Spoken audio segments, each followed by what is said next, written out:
Hey everyone, welcome to my channel. Today I'll show you where and how to download the best executor for our game out there right now. Let's get started. First of all, we need to go to the website, click the download button, and wait for Archive to fully download.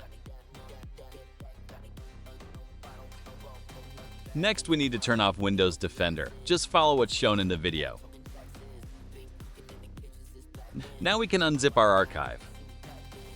Next, open the folder with the file and run the installer. Once it's running, just follow the prompts and wait for it to finish. After that, you can start the game and enjoy the cheat.